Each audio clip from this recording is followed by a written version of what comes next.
Hello and welcome to Football 301. It's Championship Sunday, fifth quarter, and we're changing it up a little bit today. My guy Matt Harmon is joining us today. I'm just going to jump right into it. How you doing today, Matt? Ready to recap these fantastic games? Ballo. Oh man, the best. Yeah, I'm like overwhelmed. That was such a good football game. The one that just wrapped up here, obviously, and Chiefs are back at the Super Bowl. Like all the things are happening. So I'm excited to talk about it, man. Right. We had Bills Chiefs, we just wrapped up. Commanders Eagles stormed it on the ground, but it was an interesting game for a little bit there. But like I said, Bills Chiefs just wrapped up. Chiefs going on to their third straight Super Bowl, and Patrick Mahomes' fifth Super Bowl since joining the NFL with Andy Reid. I actually had to count it. I was like, there was another one in there that they went to. Like, oh yeah, that's how many they keep going to. They beat the Bills again in the AFC Championship game. Another back and forth battle. Plenty of fun stuff happened. Mahomes, Allen, two dragons going at it. Mahomes finished with 245 yards, a touchdown, two rushing touchdowns, including his first designed rush, I should say, of the entire year, and the first one since last year's Super Bowl, which is a great time to break out a little tendency breaker there. Kareem Hunt, 64 yards, two touchdowns. Xavier Worthy with a touchdown and 85 yards. I'm sure we'll talk a little bit about Xavier Worthy, maybe stay in bounds a little bit at the end of the game. Juju Smith-Schuster was 60 yards, a couple of nice little broken tackle there. Kelsey, a little quiet day, had a nice block in there. Hollywood Brown was targeted early, had some nice catches, 35 yards. Josh Allen, 237 yards, two touchdowns, 39 rushing yards, and a whole bunch of stuffed QB sneaks, including, according to Next Gen Stats, the record for stuffed QB sneaks since 2016. Wow. Yeah, so that's something. James Cook, great day, 85 yards, two touchdowns, almost 50 receiving yards. Matt Collins with a phenomenal catch, a touchdown. That shocked me on Trent McDuffie. I had to gather myself on exactly what happened on that touchdown. Amari Cooper with some yards, Khalil Shakir with 46 yards. But Matt, watching this game, watching Chris Jones take over in the first half, watching this Chiefs pull away in the second half, back and forth battle, a lot of big plays. What were some of your takeaways on this Chiefs victory? Oh my God, man. I mean, where to even begin? Yeah, it's crazy, the Mahomes rushing effect in this game. And you mentioned it, the first designed rush attempt of the season. This is the first time they've scored 30 points all season, Nate, which is bonkers. Yeah, it's bonkers for a team that's going to the freaking Super Bowl and has Mahomes and all these, everything else that we know about this team. And it's the first time that they've scored 30 points all season. Yeah. So, let this just be the 500th reminder that when we do Chiefs, like, what's up in September or October?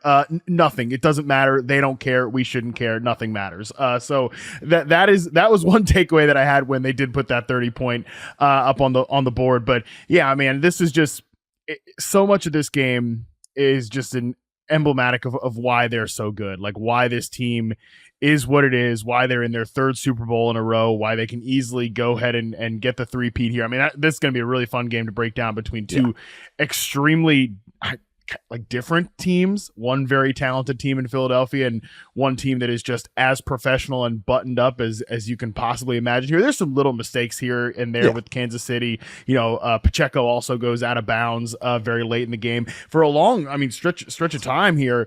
This was like the Kareem Hunt show in the beginning of this game. And he was actually kind of not ripping off explosive runs. We know that that's not the Kareem Hunt agenda at this point in his career. He's not going to have those explosive rushing plays, but just consistently moving the ball early in the game. And I mean, I know I'm jumping everywhere here, but the Spagnuolo blitz on fourth down was just a fantastic call.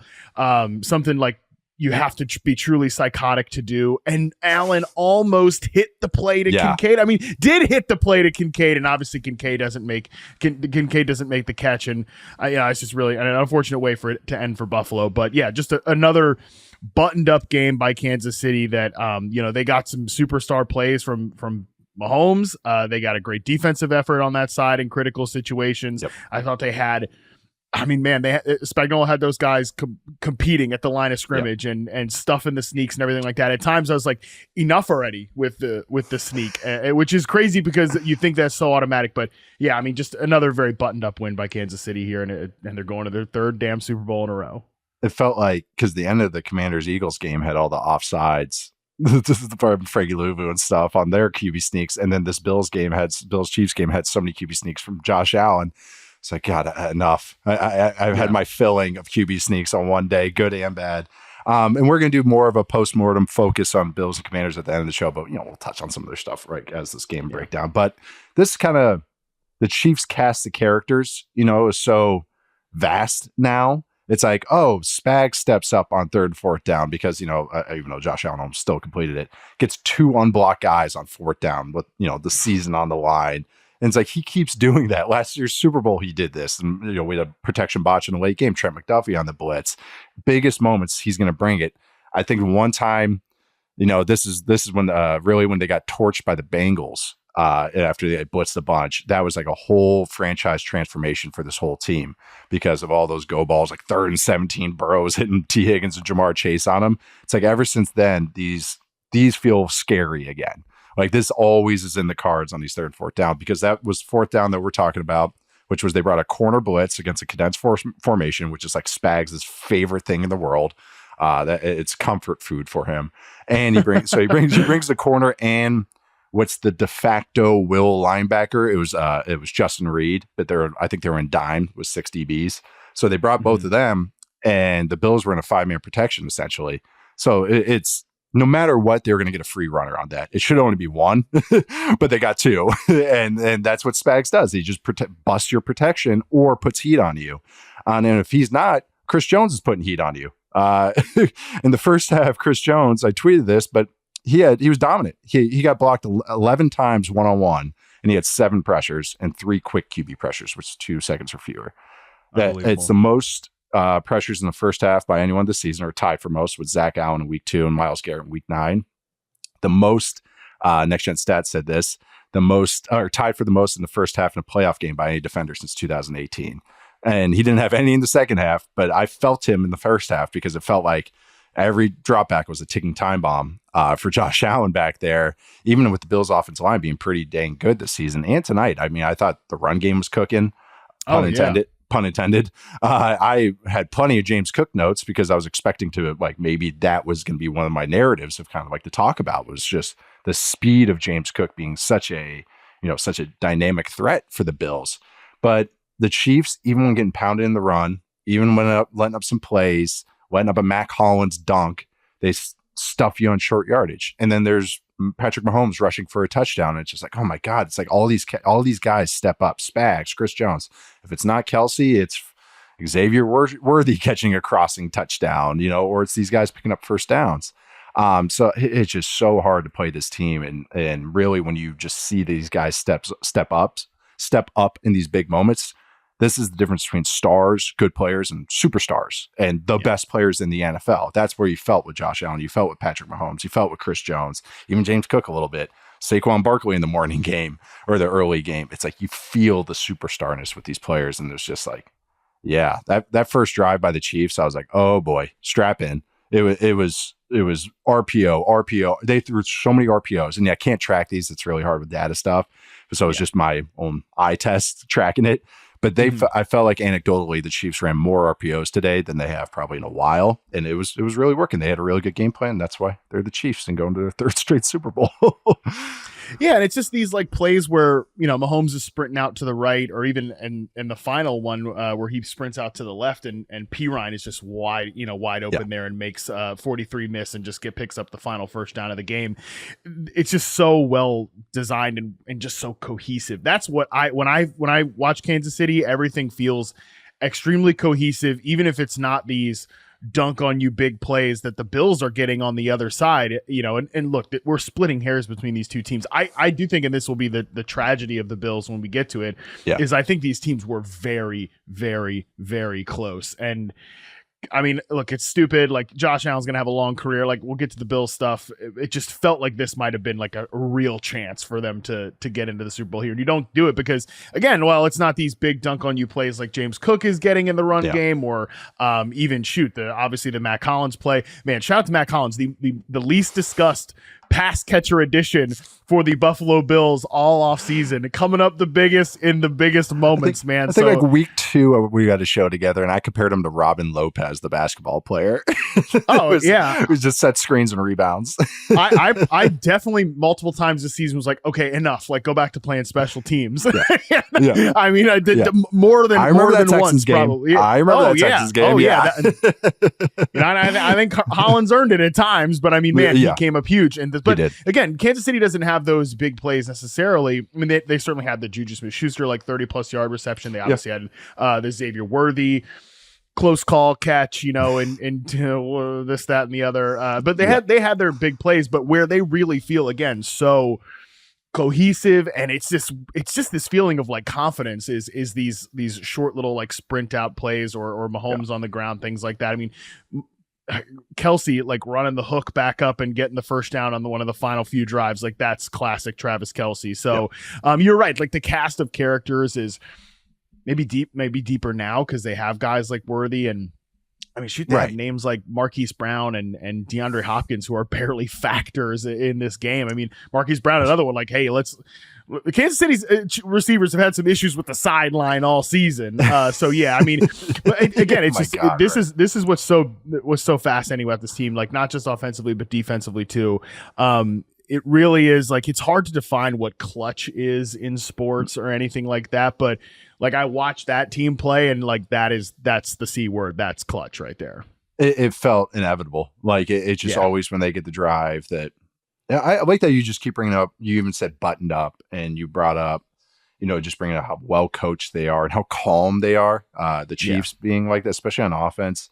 Even times they would like burn a timeout late into account. It was like to maybe go talk it over on 4th down.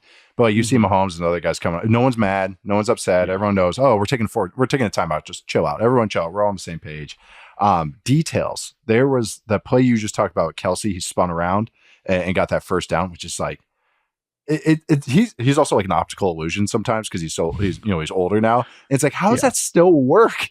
It's just a little oop-de-oop around guys. On that play, Juwan Taylor, the right tackle for the Chiefs, who I've thought has had a nice playoffs and maybe back half of the year, maybe last month of the year, he cut on that play, which is straight up just diving at the defender's legs.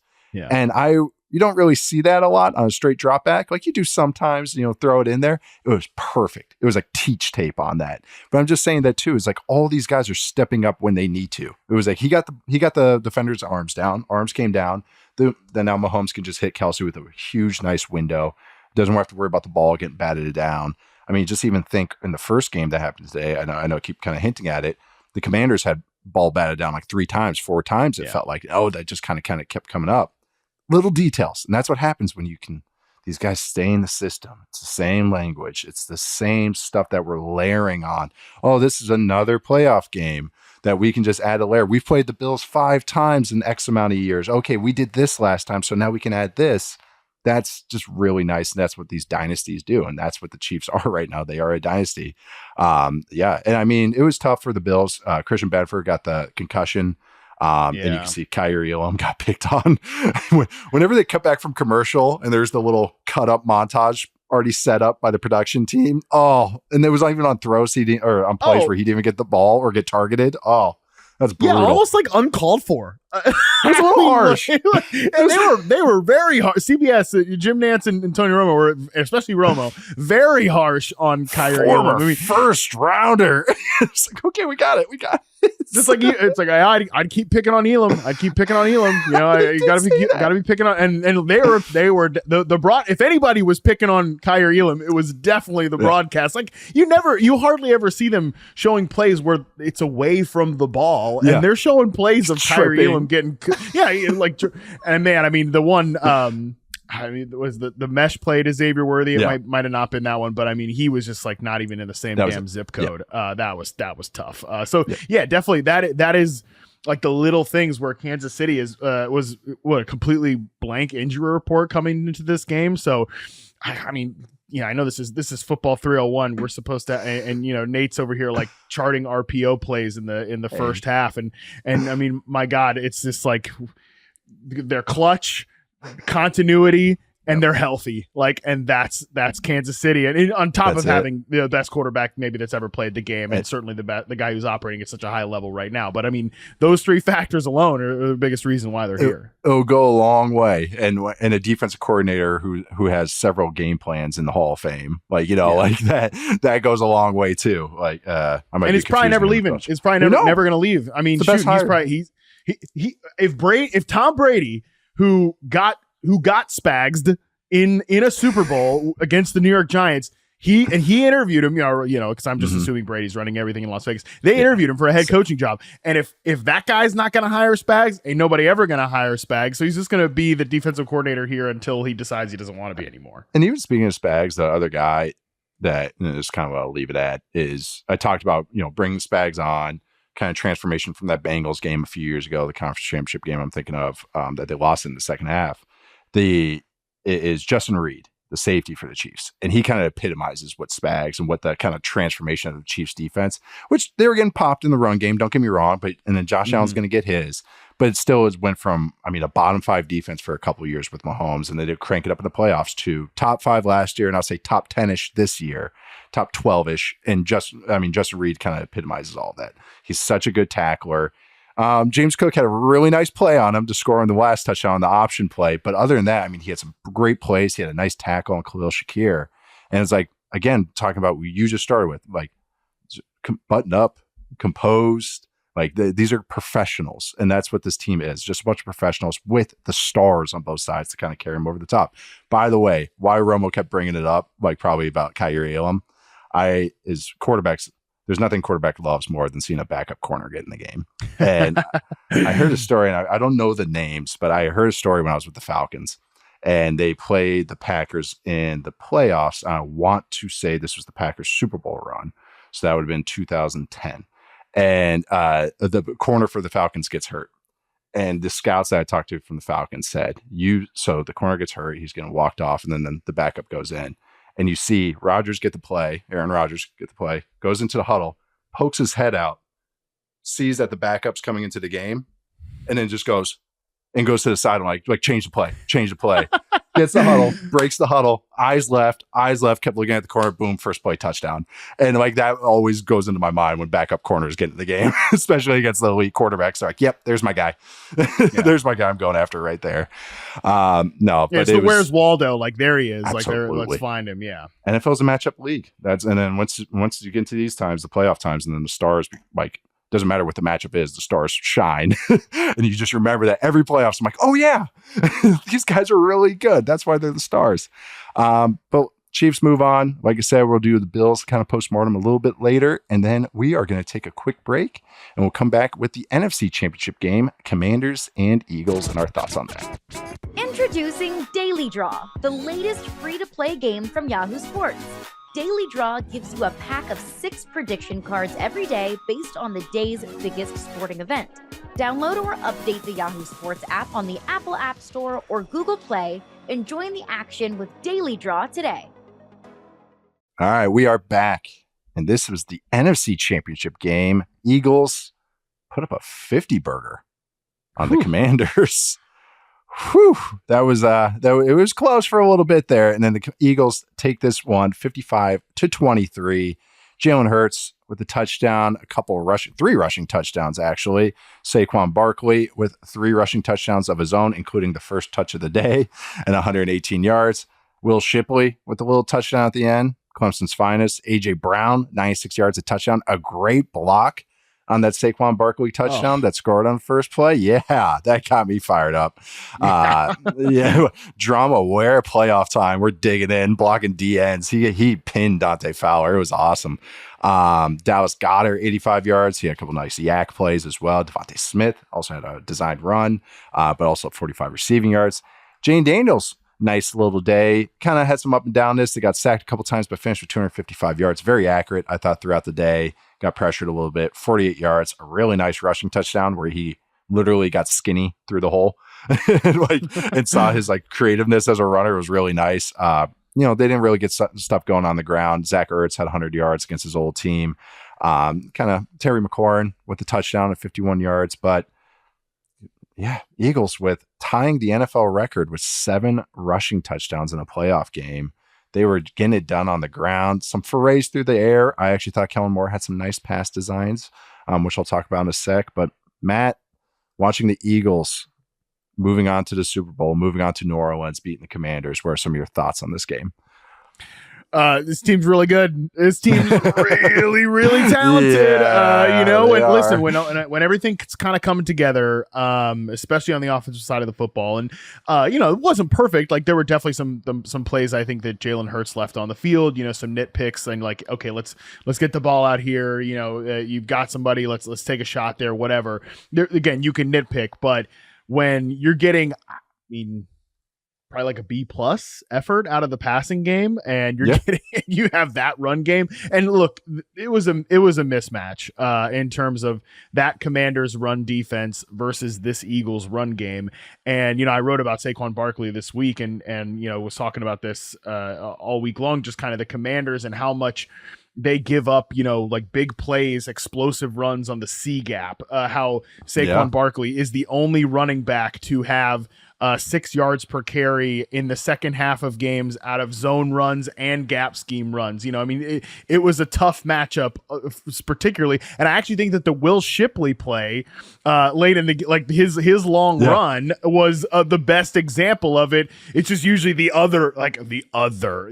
all world freak show that they have. The other running back is the one that's usually ending games in the fourth quarter that way. Yeah, that guy is usually the one doing, but instead it's Will Shipley with Mekhi Becton pulling over from the right guard, and you just got a massive hole there right off the tackle that he can just rip through. So it's and for the Commanders' sake here too, you were always going to be behind in this game because just all credit to the season that they had. Jayden Daniels is fantastic. Dan Quinn is his stock has soared. Obviously on this show, I said he was going to get fired after one season on our Spicy Takes show. Look, I ended two head coaching runs on that show.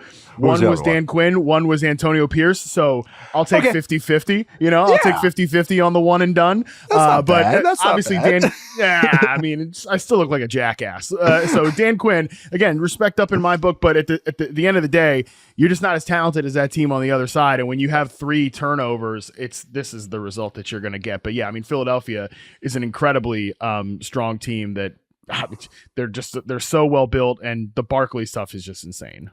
It was Barkley runs obviously, but every A.J. Brown catch was one of those like cold water moments. I felt maybe it was like, Commander's going to keep in this, but every A.J. Brown catch where he was just the best player on the field other than Saquon, but catching those and just like bossing them, or just getting the easy yards up the sideline, or just, getting space and separation. Like those plays where I was like, I don't know if the Commanders can hang in this, especially once the turnovers kind of happen. His touchdown where he just gets open, like he had another coverage, out route. And he's been doing that stuff his entire career. Isn't that insane that AJ Brown is a tier 1 receiver in the league, an elite receiver, easily, probably still. Let's sit here and hem and haw, but he still is a top 5 receiver to me. Even if you rank him 6, like he's a top 5 receiver. He's that caliber of player, and he's there's that guy on this freaking team, because that's how well they're running the ball right now.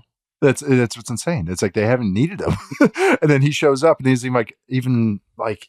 Anytime that Devontae Smith is getting the ball, it's not like a negative touch. It's like, he gets the simple yards up the sideline. Oh, okay. And then there's Dallas Goedert getting another positive touch. He's getting handoffs actually too. Everybody was getting handoffs for the Eagles today. But it was just one of those moments where it was like, this is the passing game. I like Hurts as a thrower I've kind of accepted he's going to be frustrating as a consistent. He just is. He's a unique style at quarterback. He is better at certain throws than others. Like he took a sack, I want to say. No, he had a throwaway on a second down early in the game. And he had it was an over out and a dig coming to behind. And he had both throws, but that's not his throws. He throws to the outside. He throws a great out route. He throws a great stop ball. That's why he throws good go balls. How about the 4th down he hit to A.J. Brown? That was beautiful throw and catch. Oh, perfect. Exactly. And that's what he's good at. So he's going to be frustrating at times, but man, when he's rolling and he is in rhythm, then this Eagles offense, they had the one drive Dallas Goedert caught a little wheel route. It's a switch verts concept. I won't get into it too much, but it's fun. I was pretty psyched about to see it because it's a classic against match, and they ran it. I was like, yeah, Kellen Moore, I know that one.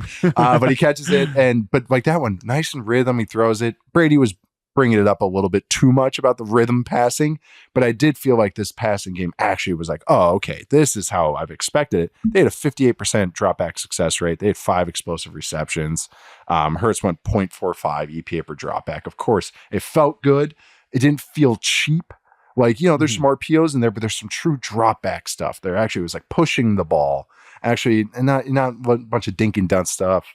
There was some stuff where he was out of rhythm, maybe breaking out of it, but it was like, okay, this felt more real than the wild card game, or even last week a little bit. So, obviously they're going to the freaking Super Bowl, but that's great to see because now it just feels more alive outside of run game and an awesome defense, which the Eagles have as well. Yeah, it's funny you bring up like the in rhythm stuff because like Tom Brady's in rhythm or even like Patrick Mahomes' in rhythm is going to look very different than like Jalen Hurts' version of in rhythm, right? You got to hit a lot of these types. I did love the Dallas Goedert, the 26-yard catch you brought up there because that felt like if there's one thing I've missed kind of in the Kellen Moore offenses the last 2 years, and look, it's the year with the Chargers, whatever. They didn't have any tight ends, like whatever. That doesn't really count for a variety of different reasons, but especially because that might have been like one of the stone worst tight end rooms of all time from both a run and pass game perspective. But one of the guys that the Bears tried to feature at one point this year, if you and I, who hadn't done a show together, we were both like so angry about it right away. Gerald Everett, are you serious? Unbelievable stuff. But I've kind of missed some of the stuff that he did in like the early Dallas Cowboys days where when he took over the play calling duties, especially before I think McCarthy and him kind of tried to blend worlds, which obviously didn't really work out all that well. And obviously they've gone their separate ways. We'll get to Dallas at some point, maybe later in the week and everything that's going on there. But I think Kellen Moore done some really good stuff with the tight ends and like kind of a little bit like, these wheel routes and things like that. Some coverage beaters specifically with that position. And that was kind of cool to see because we haven't seen it that much. I don't think necessarily this year. Goddard had some injuries and things like that. Calcaterra is like a one-dimensional player. So Goddard getting involved there is pretty cool to see. But I want to ask you like about Jalen Hurts specifically. How similar would you say, or like what percentage of Jalen Hurts is prime Russell Wilson? Like what, like how similar is that in your mind? Because I think that some of the hangups that people have with Hurts is very similar to the hangups that people had with Russell Wilson that got exacerbated late into his career, especially with Denver in that offense. But I don't know. That was something I was thinking about as this game with like, I got to think about something else other than the Eagles are blowing out the Commanders here late in the game. Other than a Will Shipley run that you want to break down. That did get my juices flowing again. It did.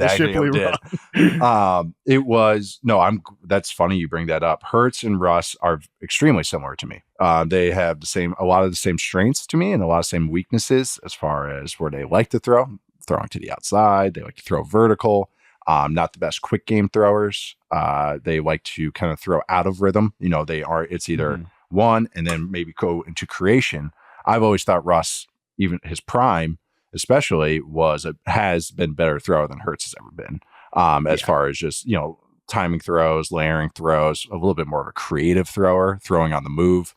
Hurts is strong, but he's stiff. He kind of turns like Michael Keaton in Batman, like he kind of with the cowl. Like that's how he kind of turns though. So, and actually it was kind of funny that I thought Kellen Moore did a nice job today putting him on the move on some bootleg stuff. And it's really simple. They just ran hitch routes with A.J. Brown, but it was good against the coverage they were getting. And that was nice, but Russ was so much more fluid on those, like so much more elastic and alive on those, even though he's a stockier player. And so, Hurts, Russ, Justin Fields is part of this archetype. Daniel Jones is part of this archetype, weirdly enough. Jane Daniels is part of this archetype, but I think he's the best thrower as far as in rhythm drop back throwing. I think he's the best, but they target the same areas, outside, deep. The underneath stuff, Jane's the best thrower underneath of all those guys easily. Take a lot of sacks. Jayden has been pretty good as a rookie, much better than he was in college. Still takes a little bit of sacks, but all these guys take a lot of sacks. They like to create, they like to scramble, but they're all part of that same kind of archetype. I think Russ has been the best version of it, and Jayden looks like he's going to be the best one of all of them, which is, I think, compared to Russ, is pretty great, and Jalen a couple of years ago. But Hurts has plateaued completely as a thrower. And now, and I know there's complaints about, oh, it's this system where they're calling, it's his offense. Like, this is the plays that he's comfortable with. And that this is, a lot of it is like, why don't overthink it? Your players are awesome kind of stuff too. But this is just kind of how he is. And I think that's why they're trying to figure out exactly how to hone in on that. And I think there are some limitations of him as a thrower, which has kind of been showing up and more prominent, I think, in this year more than past years, especially last season. That's a really good point about like Russ more like fluid and like probably more like creative as a thrower in terms of like angles and things like that. Hurts is very very linear. Weird to say, like, he's a linear thrower, but he's like a linear thrower of the football. And I think even as a runner too, like he's like a downhill power runner. Everything is linear with Hurts. But I would say maybe the good thing, and obviously we're going to talk about the Super Bowl and break down that game, but maybe like over the next few years of Hurts's career, is that I think he probably, and look, I'm psychoanalyzing two guys I've never spoken a word to in my entire life. But like based on the way Russ's time in Seattle ended and some of the push pull there, it felt like he was kind of actively in rebellion of being in that archetype. Whereas I think maybe Hurts has, or at least it feels as if, based on the fact that you said, like, this is his third offensive coordinator in many years, and it's a lot of the same concepts and a lot of the same approaches. And we always say this a lot on this show. It's that if the offense stays the same, it's usually because that's the quarterback that wants it to be that way. It feels like Hurts is almost more of like in an acceptance place of the archetype of quarterback that he's been in, whereas Russell was kind of always in a little bit of active rebellion against that.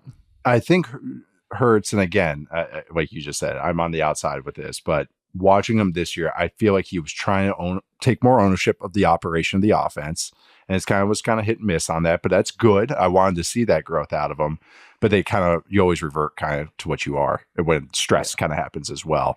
That's funny you say about that about Russ. Russ's favorite quarterback was Drew Brees. And Brees and Russ don't play anything alike. They're both short. Great. Yeah, that was it. They're short, and that was it. But they played nothing alike, which I always thought was funny. The quarterback I thought I was most similar to was Brad Johnson. I was very realistic. But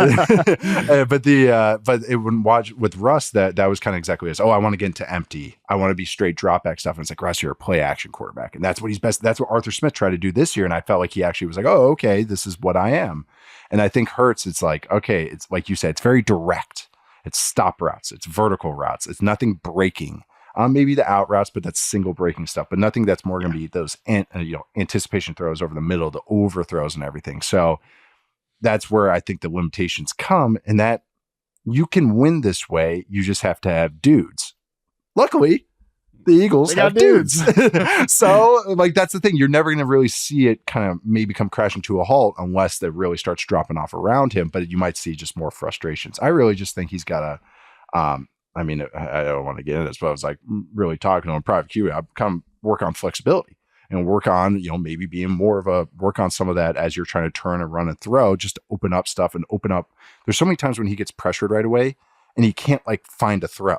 He's like, and then have you ever seen him? He always turns his shoulders to the line of scrimmage. He's always he's always parallel to it. And you don't want to live that way. That's not like, yeah, he's a good athlete and you can move around, but that you can't throw in rhythm. It's literally impossible. Your shoulders are turned. So that's where you see that kind of crop up. Happened today was, Landon Dickerson had to play center. And he was all banged up. So anytime they were getting pressure up the middle, which was a big deal today, like they had so many botches on any double mug looks. It happened like several times today. Him, Dickerson and Calcaterra were panicking. It was a mess. But you see even on those, it's like Hurts gets pressured, it's done. Like, it's just like, there's no ripcord. There's no throw the ball away, like right away. His throw the ball aways are always after 5 seconds. It's not like you see Mahomes, you see Allen, you see these Lamar, you see these guys. Oh, the pressure's right there. I'm running away from it and I'm throwing the ball away, or I'm getting tackled. I'm throwing it at someone's foot. And I think that's where he doesn't really have that in his bag right now. Yeah, and it's this guy's going to his second separate... Super Bowl, by the way. It has a second team All Pro, but it just I feel like he just keeps hitting the ceiling. But I felt like today was so much better than we've seen at least in the last couple of weeks. Totally, it's like I think these are minor nitpicks to the guy's game. I mean, I say minor nitpicks, but they do severely like slice out parts of the playbook. But again, as long as these other guys are around him, it really doesn't matter. I mean, shoot, I would love to see A.J. Brown back on, like winning on these big in breakers and yards after catch opportunities. But he's so damn good at all these other things. Like, I mean, 62 yards on 4 catches and a touchdown against man coverage today. He's been 4.27 yards per route run against man coverage in the regular season, which is obnoxious. And I mean, then he's just ripping it again here in the postseason. Marshawn Lattimore, he's in his head. He's ripping up Mikey Sanders still. I mean, Lattimore, man, the guy needs a vacation. He needs a vacation. You know, it's bad when like you're fully embraced with AJ Brown, and Brown's like got his hands up because I'm not getting a flag on this. This is not going to be offsetting. He's getting a flag. So Brown, obviously it's a good connection there with Hurts, but yeah, it's funny. Like this whole conversation about Hurts, it's like everybody always says, he squats 600 pounds. He squats 600 pounds. That's why they do the tush push. Yeah. He kind of also plays quarterback like a power lifter too, in a weird way. all the stiffness, So he's a fascinating player, and they're such a fascinating team. That I really do think at times that the passing game issues for Philadelphia got a little bit overblown because at the end of the day, they're still doing it. They're going to the damn Super Bowl. They're beating man coverage left and right. All the important things that we want to see out of top quarterback wide receiver duos. And oh, by the way, you definitely can't tell me that this team has this is why the AJ Brown just locker room stuff was such bullshit at the time. You can't tell me this is not an unselfish team. You highlighted it. All these superstars, even Barkley on Jalen Hurts' runs, blocking his ass off, cracking guys up the middle, stuff like that. So yeah, this is such a fun team. I think they're an extremely fun team to talk about, to break down, even if it is kind of some of the same old stuff over and over again. They've just got such pizzazz with these star players. It's really good same old stuff. It's cooked to perfection, even if it is the same old thing. That's a great point. Just talking about the team makeup too. Saquon Barkley's second touchdown, which was like a second touch of the day. Everyone's going nuts, and he was like, no, we got business to take care of. Like, he was like, no celebrating. He went nuts after his first one, but he was like, no celebrating. And I was like, oh man, they're locked in. Like that they want this one bad. Obviously, you're a play away from the Super Bowl or a game away from the Super Bowl. And of course, I thought the Eagles defense, that first drive by the Commanders, 17 plays, 54 yards, basically all on third and fourth down. They have so many good players too. Cooper DeJean had some nice PBUs. Zach Bond had a good day. Jalen Carter, Milton Williams, Quinyon Mitchell at the end of the game. And also just like a nice battle there. Like they're just a good team. I like at all the position spots. I thought too, this is my last kind of thought on Hurts too, and shout out to Saquon Barkley in the run game, but last year, and I wrote about it after the Bucs loss, the thing with Jalen Hurts last year was the design QB runs stunk. Like, he became one of the better ones to one of the worst ones last year. And sometimes he had a couple of misreads today. He pulls it sometimes when I think he's predetermining his pull, like going I'm going to keep this one, as opposed to reading it. And that's the thing is, we're talking about the kind of limitations as a thrower. You can still win if you do other things really well. Jayden Daniels might not throw certain throws. He throws the throws he does throw. I said it so many times, so well that it doesn't matter. Because even if you don't have that part of your menu, you can do the other things so well, it overcomes that. And I think that's where it was missing some of the times. But again, like you said, it's then they can just rip off 3 explosive plays, and who cares? They're scoring another touchdown, and there they are going on to the Super Bowl. So they're a good team, though. This is a really good run game, a really good defense. Vic Fangio turned that defense around. They got good players everywhere, and that's why they're NFC champions once again. One completion of over 15 plus yards today, air yards today for Jayden Daniels, I believe. That is very impressive for Vic Fangio in that defense, because at least just look at the passing map. If I'm wrong about that, I think you're right.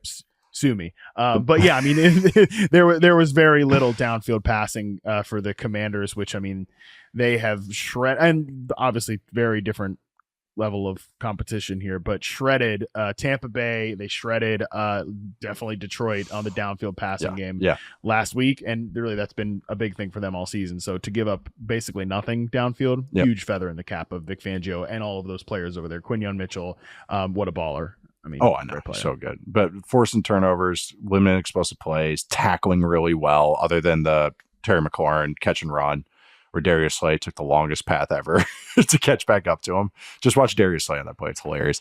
But that's what they did. It's a disciplined team. They played every player on the Eagles right now, and I would even say Hurts did too, is like playing their best ball. Outside maybe Landon Dickerson because he was hurt. And so I will give him that excuse. He did not have a good day, but that is because he was very hurt, if you couldn't tell. But man, everyone's playing their best ball, and that's what you want. And I think that's what's going to be so fun about the Super Bowl. All right. We're going to take our last break, and we'll come back with some postmortems on the Commanders and the Bills and how their season ended. All right, we are back. We talked about the Chiefs, talked about the Eagles going on to another Super Bowl, a rematch from a couple seasons ago.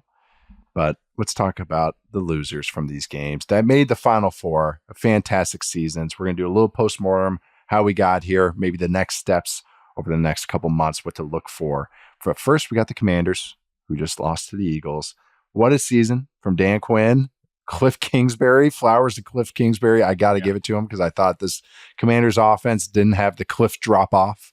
Jayden Daniels, Offensive Rookie of the Year, deservedly so, I think, or a favorite to win Offensive Rookie of the Year, I should say. Be. Should be. I mean, this is just a transformed franchise. We got Dan Snyder crying articles. Yeah. God, that was a wonderful read over my espresso this morning. Maybe that's enough to cover up the fact the Commanders lost this game. Like, what's better, going to the Super Bowl or knowing that Dan Snyder's hates the success of your team? Hates everything that's happening. But no, it was reconfigured team, new faces everywhere, good vibes all the way right now with this franchise. It looks like you got, at the very least, a franchise quarterback. How high he is in the hierarchy, we will see, which is going to be a lot of fun. But as I like a league with a lot more good quarterbacks, because that means usually you get more good ball play. And that's what I thought the Washington had this year. A lot of entertaining games. Defense kind of went through up and down, but hey, it was patchwork with free agents, a reconfigured roster. They had so many new faces, and here they are winning double-digit games, making a run in the playoffs. But Matt, where do you think the Commanders can go from here? What do you think they should first reflect on? What you maybe think they need, or maybe just take a moment to appreciate maybe the Commanders' surprise season. I think their over/under this year was 6.5 wins. So yeah, almost doubling it is a very good season for the Commanders. Yeah, I mean, I just joked with you in the little break there that I feel like these two postmortems are going to feel very different. Now the fact that we have done this with AFC quarterbacks before, and like, oh well, they'll be back. I mean, Joe Burrow, they were in the Super Bowl, they lost the Rams. They'll be back, no problem. Well, I mean, Burrow didn't even make the damn playoffs this year. Nope. Not his fault, but still, I mean, that's just it. Nothing is guaranteed in this league. His fault. Not his fault he didn't make it, but I mean, maybe beat the Patriots in week 1, but regardless. Maybe don't do the September stuff every single year. Let's make that a goal. Spot the rest. Don't spot the rest of your conference that has all these dragons in your conference at quarterback. Don't spot them any games. You need every single one. Yeah, that would be great. Just maybe your 2025 New Year's resolution, if you can still make one here 26 days after the fact. But no, I think we do this with young quarterbacks. Like, okay, it's just beginning. They're going to get many cracks at this, and nothing is guaranteed in this league. That is the reality of it. However, man, I mean, you got to feel like everything is right there for the Commanders with how this went, with how good Jayden Daniels is, how unbelievably poised he is. But I almost think that the poise and the comfort in the eye of the storm has that talking point, which has just so been clearly first and foremost over the playoffs, has almost made us forget that this guy is, I mean, just an incredible quarterback too. I mean, besides the fact that he is that in that archetype of quarterbacks we were talking about earlier, the Russes, the Hurtses and all that. Like, I do think he fits into that bucket, but I find him to be so much more of a creative player than any of those guys. And he is without question, I think, the most accurate of that archetype. So to me, he is the sky is the limit for him. There's no doubt about that. Now, for the rest of the team, I think the first thing that you're going to want to think about here is how many of these like successful rental veterans that you probably thought, how many of them are really part of your future now? Zach Ertz, 11 catches in this game. And Brady was consistently pointing it out, like on late downs, this is kind of their answer here. And, it's on these like quick out routes and things like that, or just the little sit down against zone coverage in the middle of the field. And Daniels and Ertz have had a really good connection all season. Frankie Louvu playing like a unhinged lunatic. I never thought we'd get a public scolding of an NFL team. I was shocked by it. I was wondering if they would say maybe like, because when I know for a fact that they warn teams like, hey, if you keep doing this, we'll call delay game, get an automatic score. I've seen the ref exception. They have like a rule in the rule book that they say like, based on the how the play should be, the spirit of the sport kind of thing. Yeah. But that announcement was like angry. He was like, hey, if these guys continue this bullshit, we're giving them a touchdown. Okay. That was unbelievable. I mean, it was literally like a kid is acting up in a grocery store. It's like, we're going home. Like, we're going to go home if you keep this up. So, I mean, that was crazy. Obviously, like Bobby Wagner, Jeremy Chin. You can kind of go down the list here of these, Noah Igbenogany had a really good season for them as their slot corner, helped them move Mikey Sanders still outside. Like these sort of Dante Fowler Jr., is he going to contractually just stay with Dan Quinn because that's been like the second half of his career. That's the deal. So a lot of these type of players that really helped you out in these like I don't want to call them patchwork guys, but they did patch what I thought would be big holes on this roster. How many of those guys are part of your future? Because otherwise you do have a lot of cap room. You still have some draft picks here. You really kind of knocked it out of the park in year one of Adam Peters. So to me, I think the first order of business though is these patchwork guys and things like that. How many of them are part of like our future going forward? Yep, that's exactly it. They're third in cap space. They patchwork. It's funny because even when I was introducing this kind of part, I almost said something like patchwork, but I was like, that's feels mean because like they were good players for him. So, maybe some are a little overrated like Wagner, but like he still played solid ball for him. And then, Jeremy Chin, you brought up, Colleen Farrell, Dante Fowler, you brought up, Ertz, Cornelius Lucas, Michael Dieter, Tress Way, their punter, the other guy that threw a football tonight. Or today. Well, he wasn't that big. They had to let him do something. He hadn't been doing very much in like the last I know, month. All these 15 play drives. It was unbelievable. Zacchaeus, Diami Brown, Noah Brown, Benjamin St. Juste. Yeah, they have a lot of starters that on free agency. Are they all 90 overall guys? No, but like you said, just kind of continuing your original point, is that they have to determine what they're investing in. All right, am I giving Bobby Wagner another 1-year deal? Does he fall off that year? And that's scary because he's 35. Do we give a guy like Jeremy Chin a couple years, a 3-year deal? Like they have different bets they have to make, shore the house up. They have the money to do it. But the scary thing is when you overpay for some of these guys because you're like, oh, well, we got to bring them back. We have the money to spend it. And then you're committed to them in a couple of years, even not even just like cap wise, but kind of locker room collateral wise. Well, he was our day one guy, so we got to reward him. And then maybe you draft someone better and it becomes a little messy. Again, these are all things these are good problems down the road. Yeah, they're champagne problems compared to what Washington's been dealing with previously. To not having a playoff win since, what was it, 2005, 2004? Like, again, that stat keeps blowing my mind because I did not know that until I saw it. But yeah, that's what they're going to have to figure out. But again, they got the quarterback, which is the hardest part. And it's the NFC that's going to be wide open. And you don't have, and I keep using the term dragons. There's not a ton of dragons in the NFC. And so, man, if you have one of the dudes, that's going to give you a shot to at least try and get double-digit wins every year. You have the Eagles in your division. The Cowboys are doing the shoddy thing. And then the Giants are drafting in the top 5 again. So, you got a chance to kind of stay competitive in your division, even if you play a harder schedule next year. They got pretty tough. The NFC East plays a pretty tough schedule next year anyways, but they're in a good spot. They got picks. I think, they got to keep shoring up the defense. I think that's first and foremost. Maybe find some secondary pass catchers. I know you like Little McCaffrey. You said you had points of interest with him, right? You just I think we had some interest. I like the theory. I like the too. theory of like what he could be, but he was a developmental player. There's a reason that he didn't make an impact in year quarterback one, 2 years ago. Right, exactly. So I mean, I think that he's an interesting. He's an interesting theory in this offense because I think he could be kind of like that chain moving slot receiver. Yes. That they probably need, but at the same time, like, do you want to do that or do you want to go get like a Chris Godwin in free agency? Something like that. Love Godwin in this. Yeah, this Godwin offense. would be perfect in this offense. Yeah. I've said that for a while that I think he'd be so perfect for this particular offense. But like, yeah, De'Ami Brown is a free agent. Did he play himself into a big contract? Like, what do you do there? Because he had a nice playoff run, but how much of that is just? I mean, Jayden Daniels is really good, and put it on his chest. some of those, he's playing out of his mind. So I mean, that's sort of the questions here, because really the only guys that they committed to multiple years, I think, in the offseason was Dorrance Armstrong, Austin Eckler got a 2-year deal from them, Luvu got a multi-year deal, but like a lot of these guys were 1 year, which is great. Like all of those worked out really well. But Zach Ertz, I thought he said it really well after the game. They were talking to him in the locker room, and he was like, I just wish that.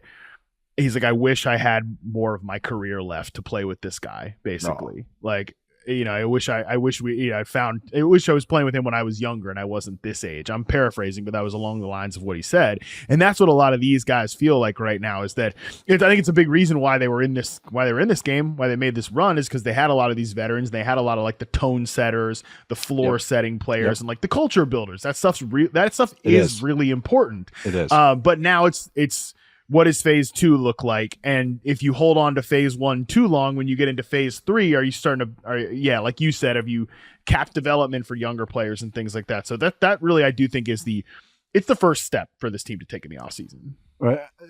What's good for them too is, outside of setting the record for most 4th down conversions in the season, is they have a proof of concept now. It's not just theory. Like, hey, trust us. We're going to win games if you keep working hard. If you keep running to the ball, if you keep blocking, yada, yada. There's proof of concept. Oh, we had a top 8 offense. We had a defense that rallied. Wow, we won not only one playoff game, several playoff games. Like that. Wow, okay. So next year, even when, say they lose back-to-back games next year, there's not like, oh man, are we ever going to turn this around? Oh man, he said I have to, play in this role. Just talking a lot about just maybe the locker room, the culture building and everything, having that proof of concept like Kevin O'Connell did in his first year. When some of it was, empty calorie wins that year. I think Washington had some better wins than that Vikings team did. But again, it was proof of concept, going like, oh, okay, this works. This offense works. Oh, okay, we're winning games. What we're doing is working. So I can't ask for anything better in year one. I mean, obviously made it to the Final Four when no one ever even thought you'd make the playoffs, much less do what they did. So yeah, I think this is a good starting point, but they still have some decisions to make, but they're not all home run, game swinging, franchise deciding decisions, just more minor to medium ones. Now going to a team, it's a little more sad here. This really feels more like a postmortem. The other one felt like an Irish funeral. This is, so thanks. So the Bills, come up short once again. I don't even know. Where do you want to start with the Bills? Where do you think they should go from here? I actually want to hear what your first thoughts are. It's interesting where they're at. Yeah, I mean, I don't know, man. I think you got to ask yourself. That's really how I feel. I don't know. I mean, you just got to reload and do it all over again. I mean, I never really expected this team like to be in a reset year or anything like that. I thought when you have Josh Allen, like, you're competing every season, and the roster was good. Like they did say goodbye to some big names and things like that last offseason, but this is still a good roster that I think retooled, especially on offense, the right way and leaned into the right things. And I mean, there was so much in this game that I think, good and bad, was very emblematic of what this offense particularly had been all year. And I also think defensively too, on the negative side, like, it's a lot of this. It's a great point. It's a lot of the same ghosts that still haunt this defense, right? Where, it's is it too static? Is it too easy for a guy like Mahomes to solve on the other end? But some of the good things showed up on defense too. I'm not going to totally say is it failing effort on that side of the ball, but offensively in particular, I mean, Nate, we've been talking about this run game for like a year and a half now, and I mean, it's an ass kicker, and it's awesome. multiple off. It's it's a shame that ultimately, I mean, look, sometimes you're going to just get got by a guy like Steve Spagnuolo. But, when you have one of the best offensive lines in the league and you have a lot of continuity there, like I said, they blew the one. I mean, I don't even know if I want to say they blew it or just Spags pitched a great throw there on the 4th down play. But like you have a lot to hang your hat on there on that side of the ball, right? Again, the offensive line's a good unit. The run game is really good. James Cook has developed into just like a really delightful back in a way that I probably didn't expect him to. Same. But then at the same time, man, like it's a little bit troubling.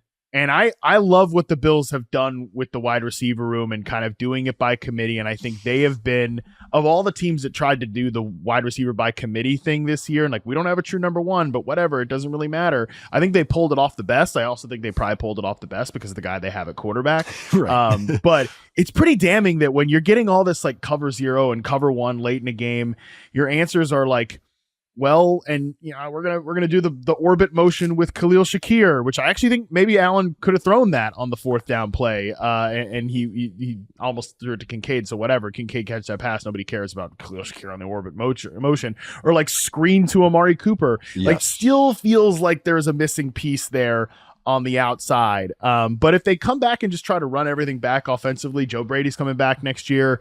I wouldn't hate that, but it did feel like something was missing there at times. Yeah, it was a Bills offense. I kept him in my top 10 when we did that show, just bring it all the way back. And I was just kind of like, I like the run game and I like Josh Allen. Like, that's where I'm sticking with. And it was like, this is what they were. And this was kind of cool without like a true ace in the passing game. And you just brought the Amari Cooper screen. I wrote that down because I wanted to bring that up. That's the guy they traded for. The guy's getting paid $20 million a year. And on that 3rd down screen against a blitz, against cover zero blitz, he's body catching it and stumbling. Yeah. And it's like, you want again, I keep bringing up the word star. The stars, the needle movers, those are the moments. Those are the moments where they break a tackle, where they're weaving in and out. They're not running out of bounds. They're not falling over themselves. They actually impact the game. And that's when it just always felt, it's like solid. Like, I love Khalil Shakir. He's a great player. But again, it's like he's a 2. You don't want him as your 1. You don't want him leading in targets. Dalton Kincaid's fine tight end and everything, but he has limitations, and he's not a true kind of like game wrecking. Oh my God, defenses have to change how we guard him.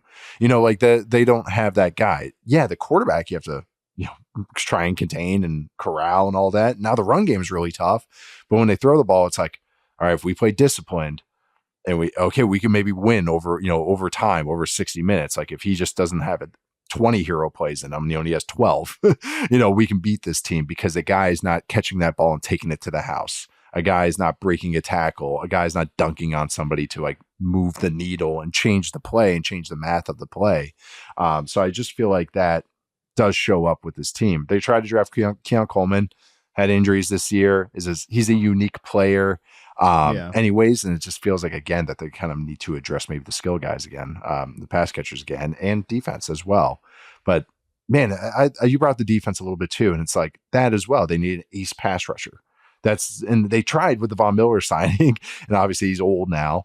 But it's like, again, they're these little things. Once they get to the playoffs, you need those closers, those guys outside the quarterback that are going to just like take over the game.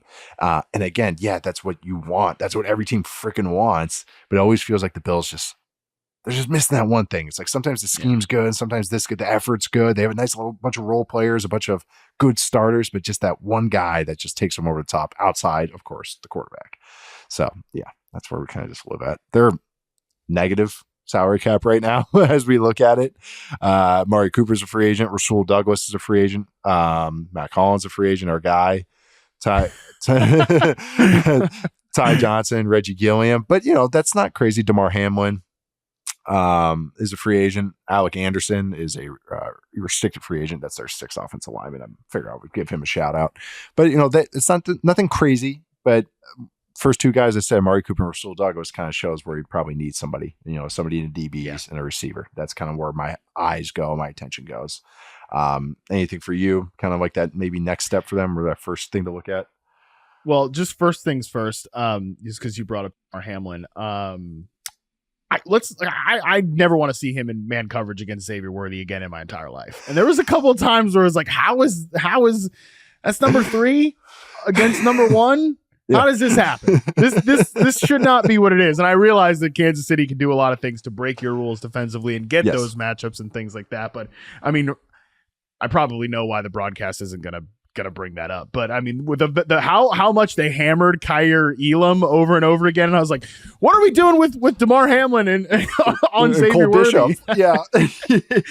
What are we talking about here? So yeah, but again, they have some of those, like, I mean, Ty Johnson even was a great role player for them. Matt Collins, these guys, like, it's very different than what we talked about with Washington, where like some of those guys became their main players. But I mean, I think Buffalo got this far because, and was the team that they were this year, because they got dramatically better performances from some of these role players than they probably even bargained for. So now, do you want to do, like, are you going to be that team again, or do we need to kind of balance the equation out? Because I think with Diggs, when they were the Diggs era Buffalo Bills offense, it was just almost always one guy, and everything was in his orbit, and nothing else around him was really all that scary. I mean, Gabe Davis is not a guy you're consistently scared of. You know, John Brown was on the decline by the time Diggs was really hitting his peak. Cole Beasley choice option routes for a year.